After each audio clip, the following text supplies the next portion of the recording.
Ayan mga karudoy, magandang maga, long time no see. No, busy ako. So ngayon, bibisitahin ko yung palay at magtanim ako ng tanim ako ng kamatis at saka okra. Yan. Medyo natanghali na ako mga karudoy kasi medyo na busy ako lagi. So abangan na lang yung ating mga project at sunod-sunod naman na yan ngayon. Baka maging okay naman na lahat. At ako'y na busy lang, no? So doon tayo dadaan sa kabila mga karudoy para magkuhan tayo ng ating palay. Mamaya makita natin yung kuhan kasi sunod-sunod na tatlong init yung araw. Kawala natin ng tubig para mabilis mahinog. Kasi pag maraming tubig mga karudoy ay tagal mahinog yung palay natin. Ayun. So lagay ko muna kayo sa dibdib natin mga karudoy. Pasensya na kayo, no? Para maganda yung pag-alakad natin. Kasi medyo sama natin si Lucas 3. Doon tayo dadaan sa kabila. Yung sa kanila dito mga kadudoy nga pahinog na. So magkasunuran lang tayo nito, pero kung di ako magkamali mga 2 weeks yung kuwan nito. Pag nag-aani ito sila 2 weeks sa atin naman na medyo nauna to kasi tanim tong sa kanila ay saboy. Sa atin kasi tanim yan doon. Tatarok tayo medyo nalik. Nauna-una ito. Pero yung variety ng palay natin ay magkaparehas lang. Kaya pagkawala na natin ng tubig yun man doon mamaya para hindi na mag yung palay natin. Matagal mahinog pag may palay, may tubig yung ilalim. Mga kalubi, ito tayo dumaan para maganda yung ating kung mamaya sa palaya natin. Hinsya na kayo mga kadudoy, tayo may mga pinapagawa. Nabibisi ako talaga. Tsaka yung sa nagtatanong pala doon sa mais, hindi pa ako nakyat ng mga kadudoy kasi busy dito nga sa ibaba. Pero doon ay magulang naman na yung mais natin doon. Kahit na may mga kinainan yun doon ng pero normal lang yun. Pero sa susunod alam ko na yung yung style ng mga kaibigan natin na nangangain yan. O kasunod pag nagkuhan tayo doon, mapaghandaan ko na yan. Hindi pwede magtiwala kasi nakaraan yung mga karudoy, okay naman yan doon, hindi yan ganun kakansya eh. Kaya sabi ko normal lang man kasi yung may ganyan, pero hindi ko lang ini-expect na sobrang dami. So dapat pala pag nangangamoy na yung kuhan, pag bumabango na yung mais, hindi ka pwedeng patumpik-tumpik. Huwag kang kakakampante kasi yung mga nasa malayo nakatira ay nagsisipuntahan sila kasi naaamoy nila yung bango. Kasi nung nakaraan naglaso na ako dyan, o kaya sabi ko ay hindi na ito dadami kasi kuwan maganda na itong kuwan, pikto ng lason. Pero mali yung nagkaroon na ng laman yung mais, mabango, dinapo nila kasi medyo huli tayo din, kaya sa atin din napupunta. Pero ganoon pa man tiyagain lang natin mga karudoy. Lahat ng bagay na dadaan naman sa tiyaga yan. Yun. Ito yung atin dito. Hindi pa yumuyuko mga karudoy. So dito, doon tayo magpaka wala ng tubig sa kabila. Tingnan nyo yung mga tubigan, oh. Lalo siyang nahuhuli. Parang ang bagal niya magkuhan, manuyo kasi nga may tubig siyang pundo. Dapat tanggalan na natin yan para mabilis mahinog yung magumulang ang palay natin. Tingnan natin dito kasi yung kuha natin yung kuha natin para mag open yan. Wala naman laman dito mga kadudoy. Sundo na lang siguro sa kabila. babalikan ko na ito ng hapon kasi iga naman ito dito. Doon lang sa kabila siguro wala naman dito. Okay lang to, wala naman tubig. Tigas nga oh.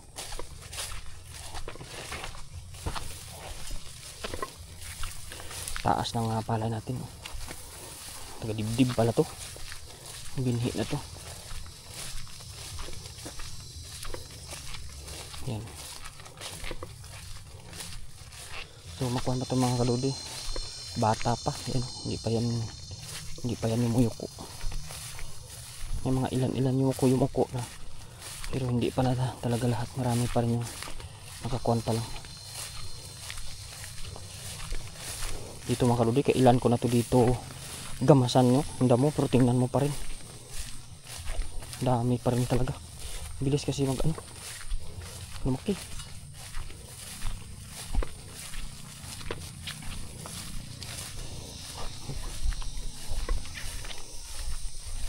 Dito mga kaludi kawawa oh. Puro na talaga damo, wala na yung pag-asa.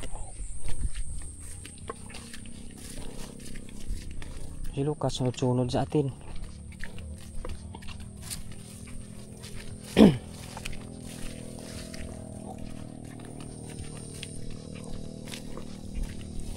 Yung pang-abot na yung palay natin mga kaludi.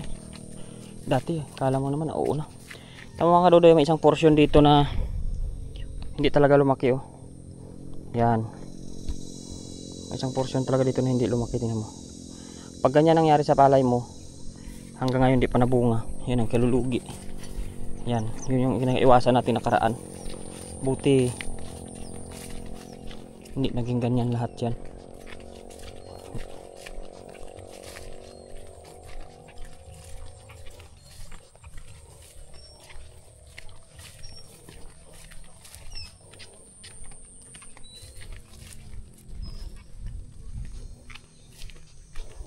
Yan.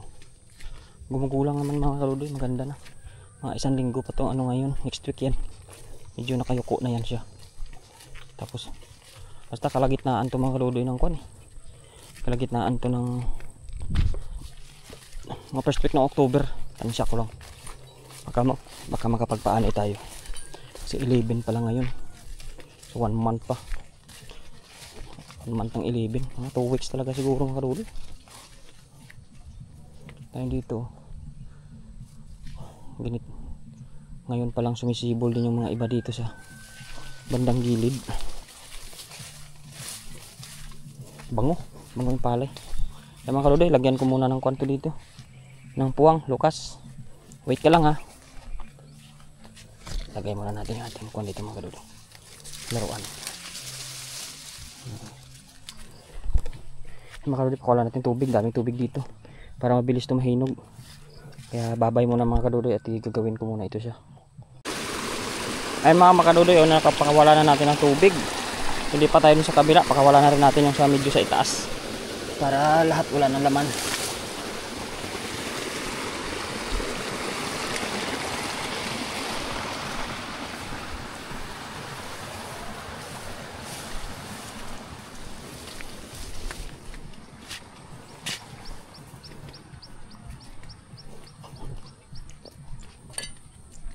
Ang dami kasing tubig mga kaludi oh.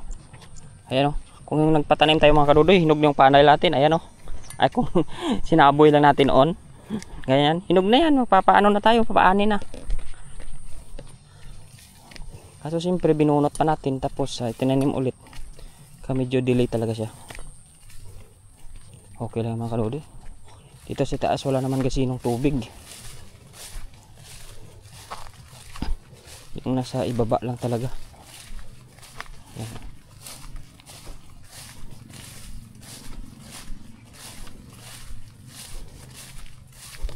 Lahat naman dito mahabol kahit nahuhuli yung iba.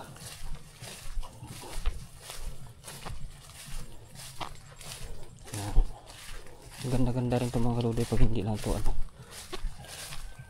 Tumutuloy-tuloy ang init nito, ang ganda nito. Natsing si Lucas ah. Ito mga kaludi, wala ng tubig to sa taas pala. Yung ibaba lang natin. Yan oh, iga na. Wala ng tubig dito kasi nakaano yata dito, tumatagos. Okay na mga kalode, wala na tubig. Okay na yan. So ngayon mga kalode, tingnan nyo naman yung nangyari sa sitaw ko. Halos nagkandamatayan sila. Hindi natin alam kung bakit. Ikot muna tayo dito mga kalode sa kabila. Tapos magtanim na tayo mamaya ng ating okra. Kaya isipan ko kung saan ko banda to yan eh. Tatanim ba?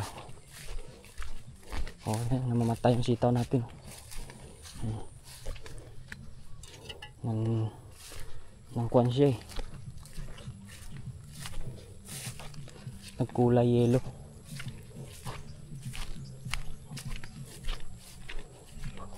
Akala ko inaabangan ko tong mga nyug na nalalaglag dito kasi ninanakaw to dito eh. Ninanakaw to dito. Ikot-ikot nito dito, binabalik-balikan. Tapos nakawin niya. Uberde na naman yung damo dito. Panigurado, spray na naman ako niyan. Tamo wala ngayong ano dito. Wala ngayong laglag na nyug. Daming nyug sa taas pero wala kang makitang laglag dito. Kasi may tao ditong nagnanakaw. Ewan ko ba sa kwan na yan. Magnanakaw na yan. Hindi na nahiya magnakaw.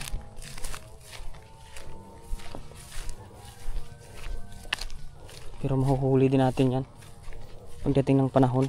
Kung gugustuhin, huli talaga yan. Kasi tayo may kwan tayo, may kamera tayo malayo, kitang kita man natin yan. Yan mga kalode, ito tayo dadaan. Sa kasama natin si Don Lucas. Ano yung puno niya eh. Nabubulok yung puno niya. Kaya nangyari yun.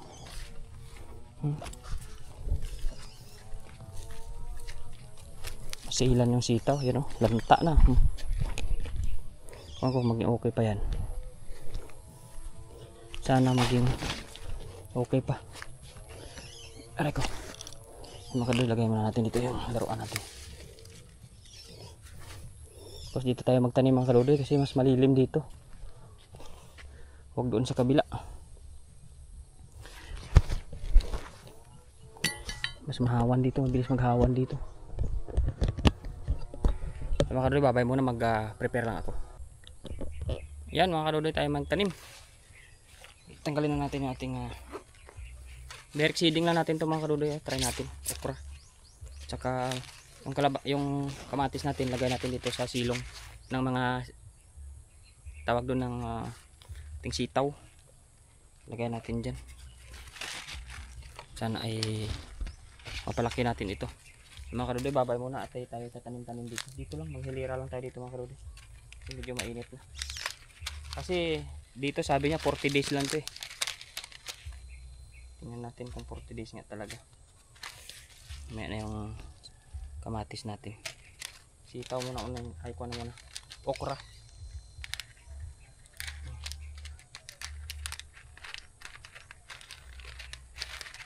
Busy tayo mga kalode pero ang dami pala to. Kaya natin ito mga kalode ya. Tandaan lang natin to kasi dito lang naman to eh.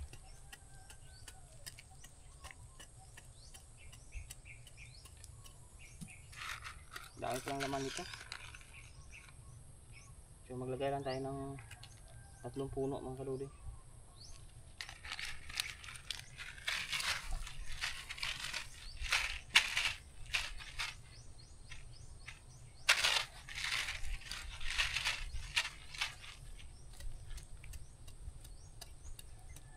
Dikit-dikit naman ito mga kalode kung nagtanim ng okra.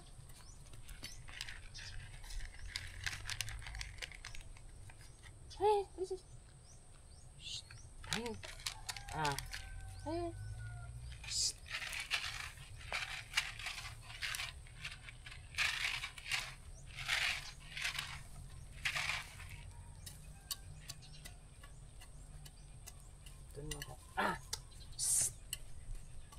Laro ka man. Baliw ko talaga. Laro ah.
Ay mga karudoy, babay na muna at kayo ay maumay sa ating ginagawa.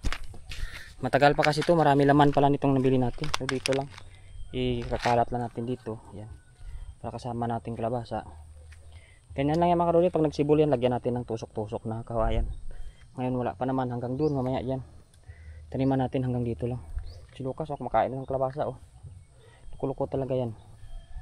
Mga karudoy, babay natin kasi so much sa mga pag-aabang natin, mga upload. Pero sa ngayon wala pa naman kasi anihan, kaya magtanim-tanim muna tayo. Yan, kaya na naman ni Lucas yung ginagawa ko. Babay muna mga karudoy, thank you so much sa inyong lahat, bye bye. Ayun mga karudoy, natapos na natin. So bawat isang butas natin ay 3 yung laman. So meron tayo 1, 2, 3, 4, 5, 6, 7. Dami mga karudoy, basta mahigit siguro 50 butas to, kasi dikit-dikit lang naman to pag nagtanim ng pag nagtanim ng okra. So ganoon tayo kalawak, nakakuha tayo ng ganito, isang pack lang yun. So yung kamatis natin mga karudoy dito sa ilalim ng sitawan, wala nang problema yan kasi nauna naman na yung sitaw, matagal pa naman tong kamatis natin doon para may gapangan din siya. Tsaka yung patulan natin doon naka-ready. Sa sunod na araw naman yung mga karudoy, medyo papagod din tayo kung mag-isa lang tayo, no. So babay muna, magtanim na ako ng kamatis. Papakita ko mamaya. Yan, bye bye. Ay mga karudoy, umpisa na natin ating kamatis. Ayan yung Diamante Max F1 yung ating seedlings. 2 seeds daw bawat isa. So ayan, medyo konti lang naman itong laman mga karudoy. Tingnan natin.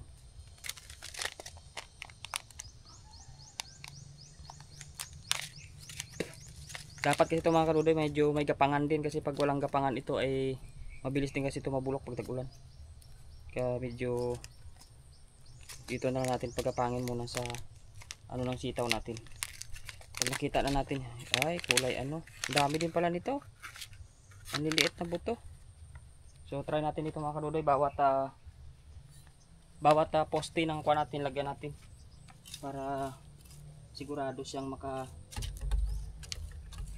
paglaki niya ay kuwan siya, gagapang.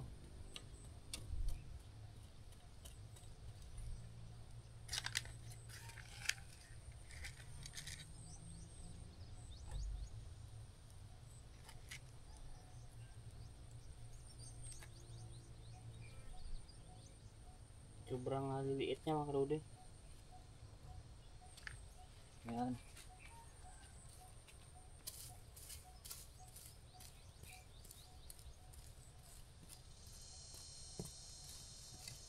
Malalaman naman natin ito mga karudoy pag buhay na makikita naman natin ito dito.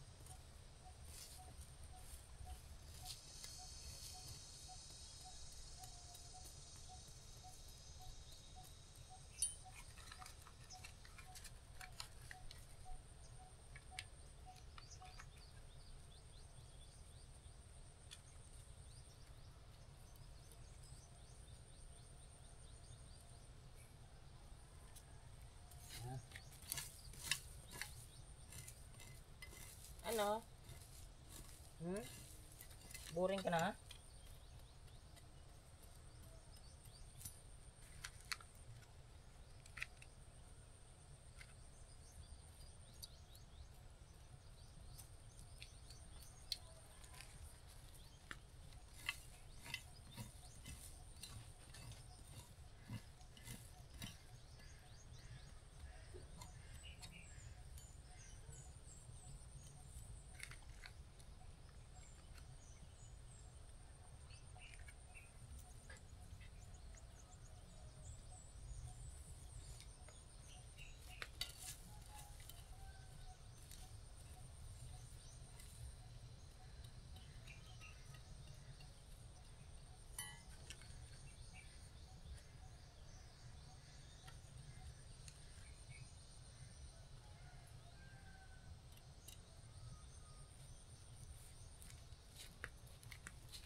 Ayan mga karudoy, babay na muna, tatanim ko to, marami-rami pa to. Ayan, bye-bye.